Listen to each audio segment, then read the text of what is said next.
Welcome to our continuing series, Interviews with Aurovillians. And today we're happy to have Kireet with us again, once more. Namaste. Namaste. Kireet, you've been in Auroville many years now, and one of your major works has been rainwater harvesting and preventing the topsoil that's left from going into the sea. I can remember when we would see the sea red with soil. Yeah. How have you approached this work?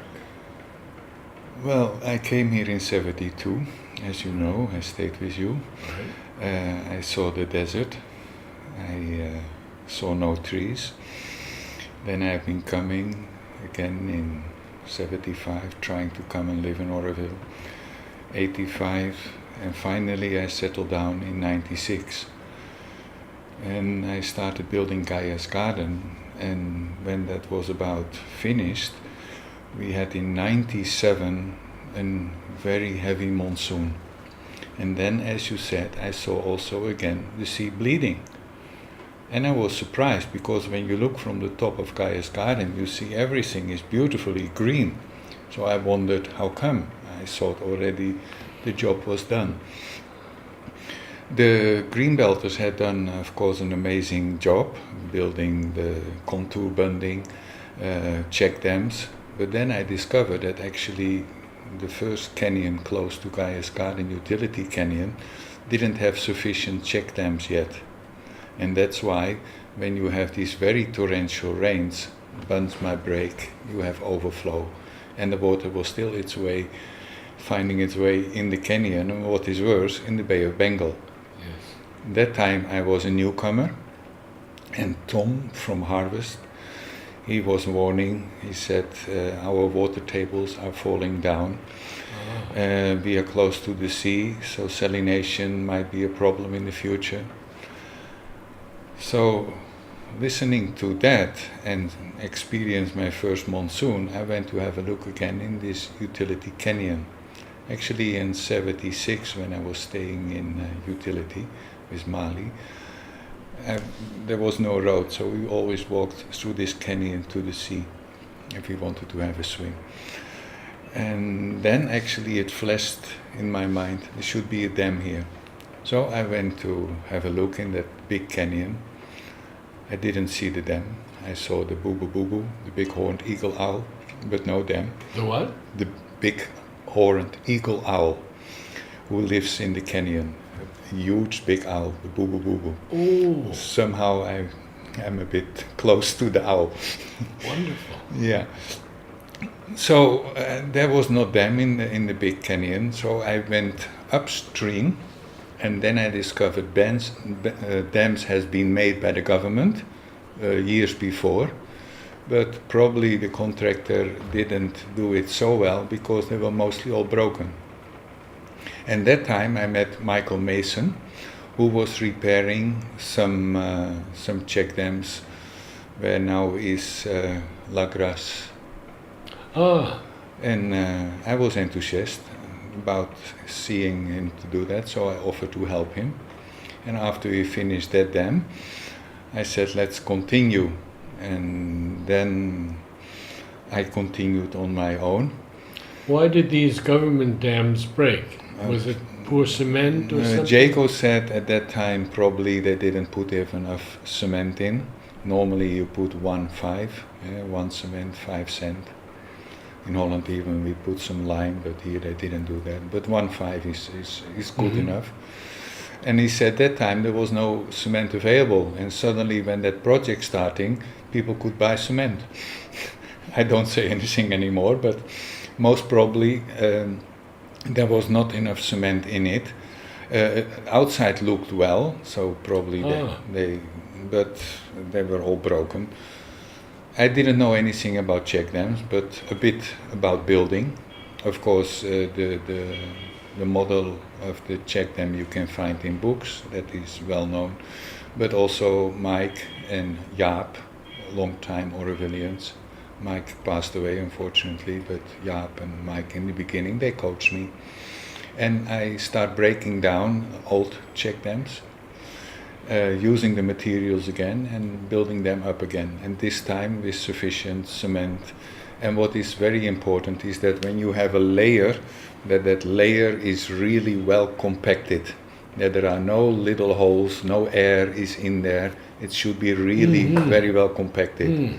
And once a layer is done, then we start the next layer. First with the outer granite parts. But you didn't do any excavation at that time? No.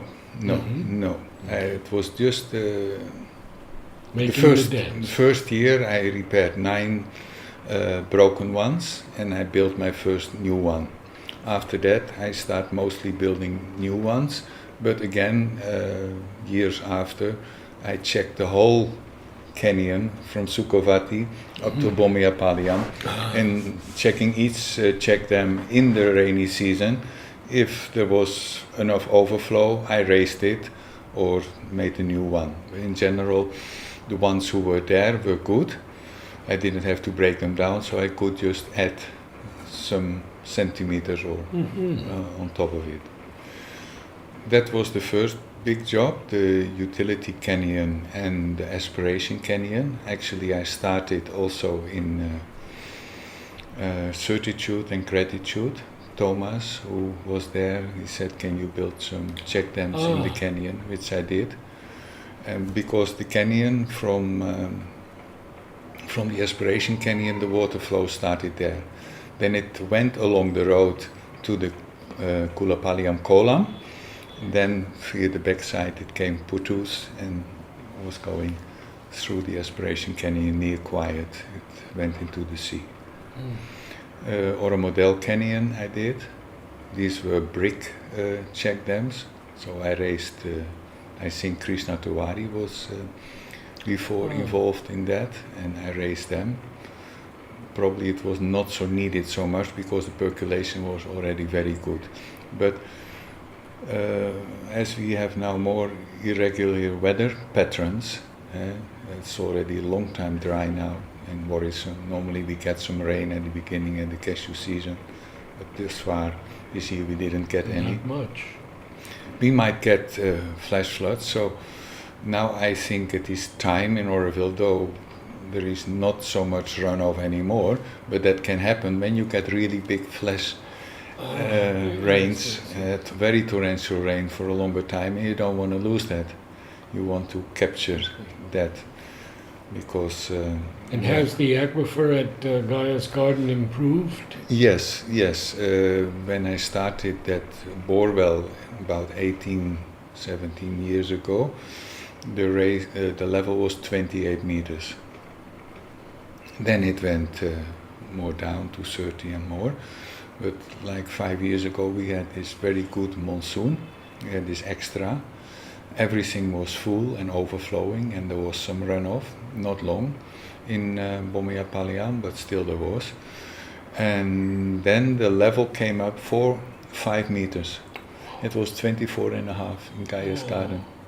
Now again, we didn't have such a good monsoon the last couple of years, so now again it is around 29.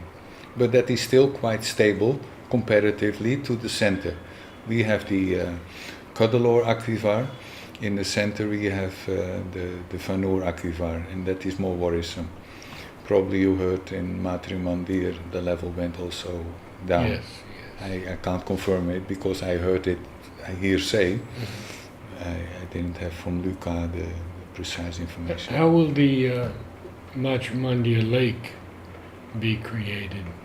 Where will the water come from? Yeah, Michael Bonke wants to put the water in from desalinated water. I advised him when he wanted to start, concentrate first on the desalination plant, because that is already a big obstacle to create.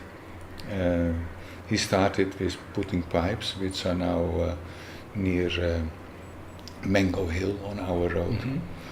Oh, they're already up to Mango Hill? Yeah, but then still, of course, they have to go all the way to Matri Mandir, and then he has to get the permission, of course, for the desalination plant, which won't be easy, I guess. What would one do with the salt? That's the problem. Normally it is put back in the sea, but they find out by already the ones near Chennai and so on, that it is not so good for the fish. Right. So the fishermen might object. Best is, but yeah, what can you do with the brine except making salt, salt factory or so? But I don't know if that is feasible, of course. So yeah, I admire his way of doing and trying, but might not be easy.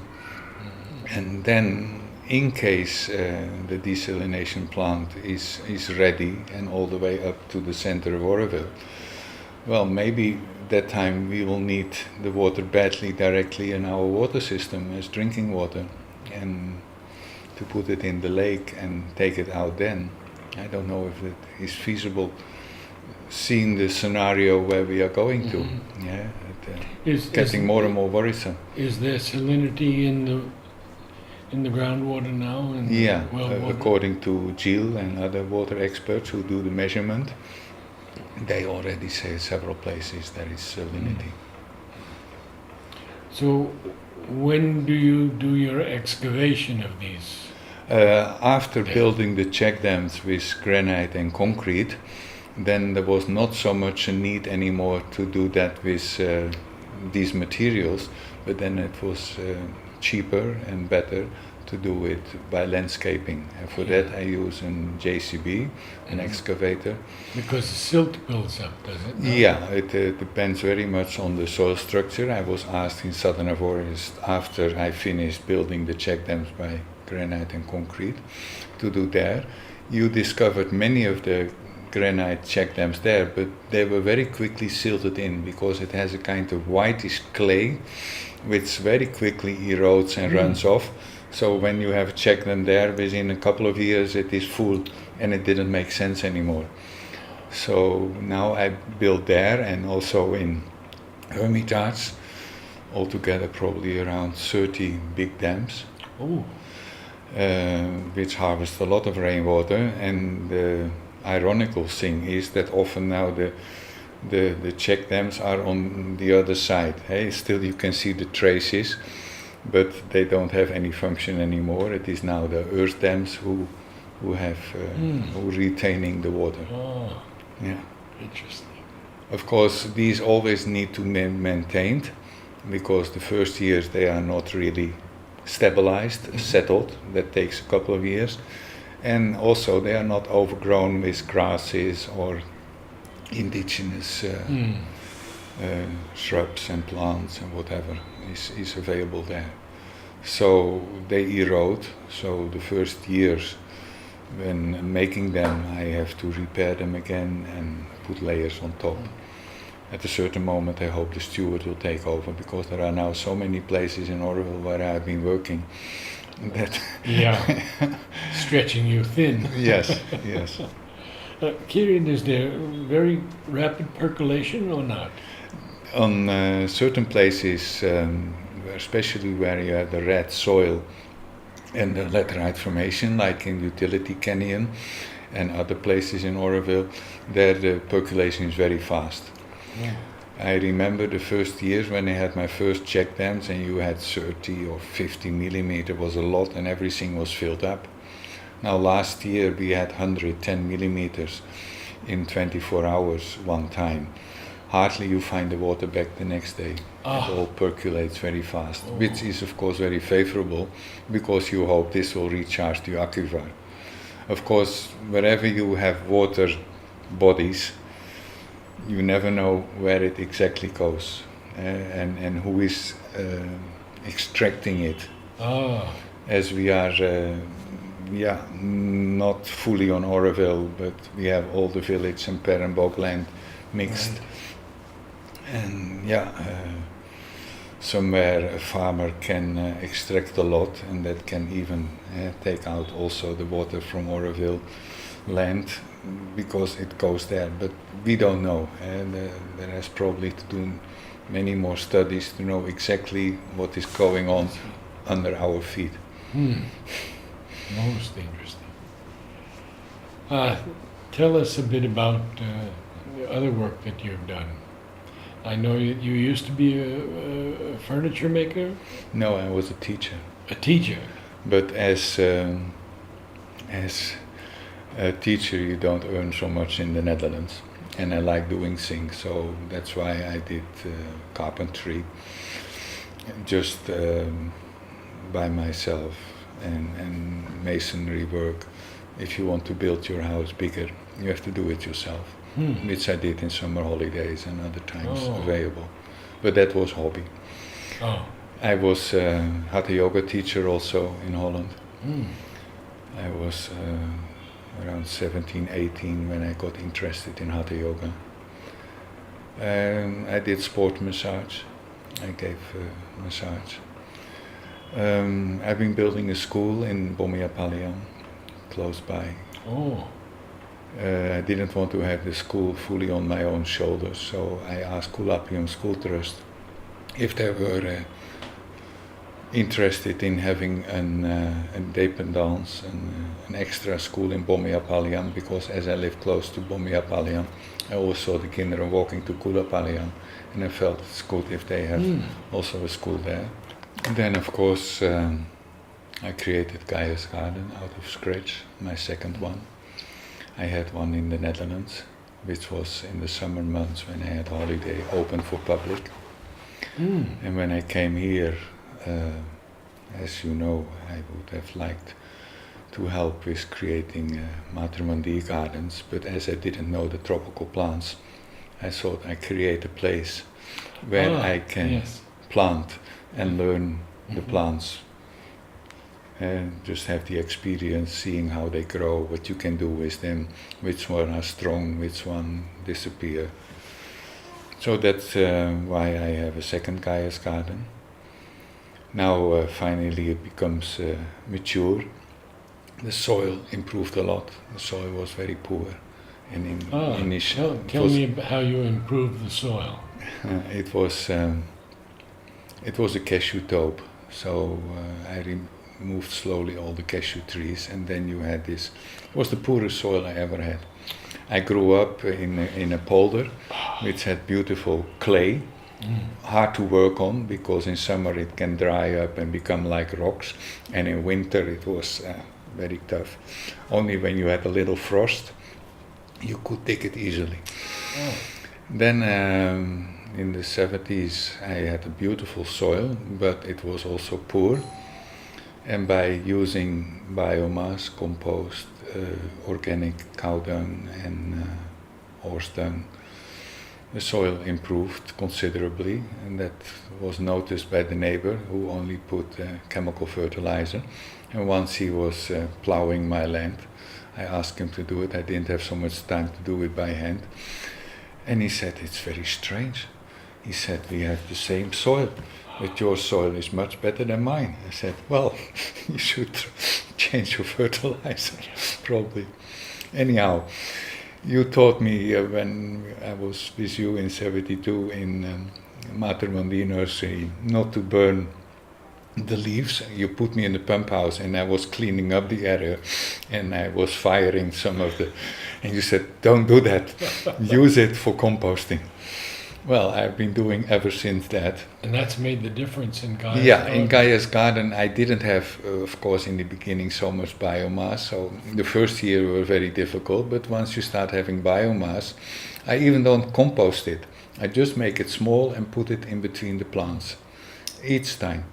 And break it down a little bit? Yeah, you cut it a bit with and the pruners, and then I just put it under, and that helps. Of course, certain plants like fruit trees and hibiscus, they need still some cow dung. So once, twice, sometimes 3 times a year, I order a load of cow dung, which goes then also directly on the soil, mostly when it's a bit raining time.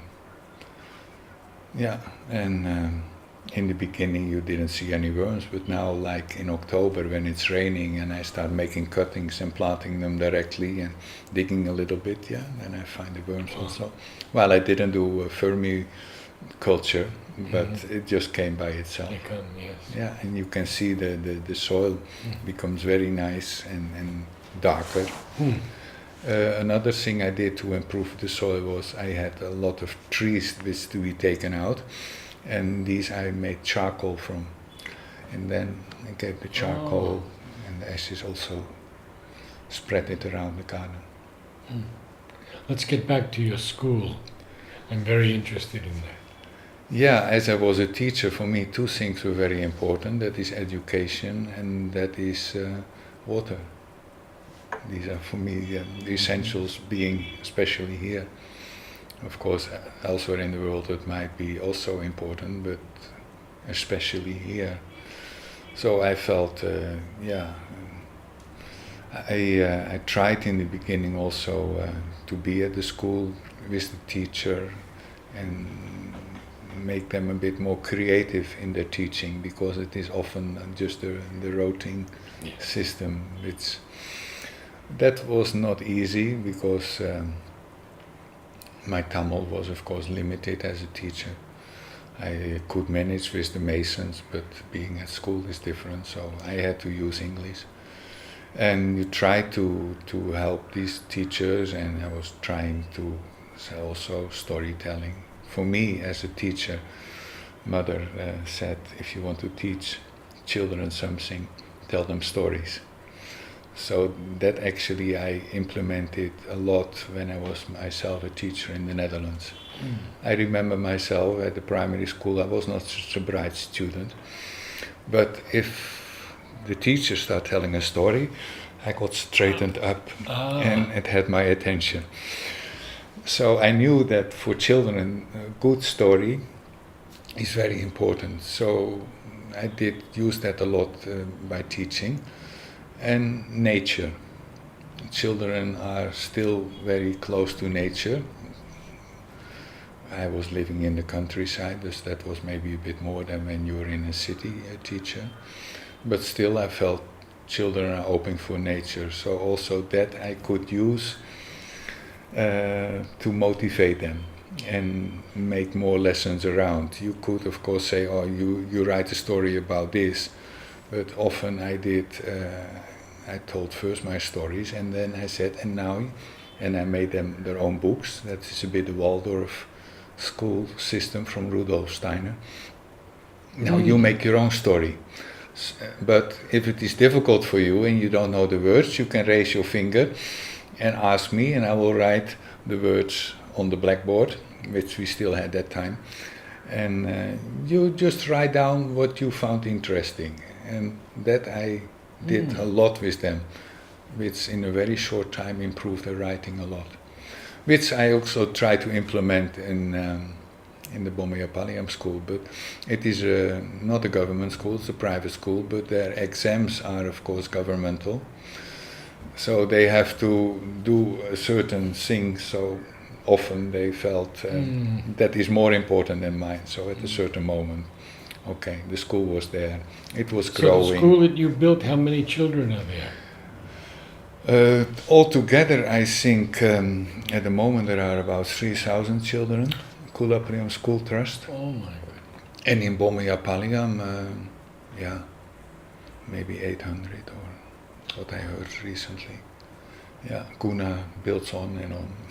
So did you build the buildings? Yes. When I proposed to them, I think it is important to have a school there. Also, it was quite political because Franca, she had a kindergarten in Bomeyapalliam, but then just only the children who were related to the Panchayat that time were allowed to go to the school. If that changed again. So I wanted to take it out of a political situation, and it was first going to be only primary school, of kindergarten and a few classes of primary school. So I went to land service that time, and I asked, is there some land in Bomeyapalliam which is not used and where we can build a school? That was so. So I got permission to build there. And then the school condition was that, well, you have to raise the money. So like the check dams, I put in some seed money and then somehow it came. And I met somebody from Swiss, a lady who did fundraising in Switzerland, and we could build the first 3 classrooms, and that went on slowly further. And then at a certain moment I felt, well, they're doing well. I did my thing and I stepped back, and I'm still doing the rainwater harvesting every year. Be very happy to hear about some of the people, the early Aurobilians that you worked with, and your experiences with them. People who listen to our series are always moved because something of the mother comes through in each interview. And for me, that's the main reason I'm here, is to be a facilitator for the future world that's here right now and can be felt by many. But there are so many out there searching that these things can help, these experiences of early Aurobilians, of disciples and devotees. So whatever you could share on that, we'll do that in the second section. Thank you, Kireet.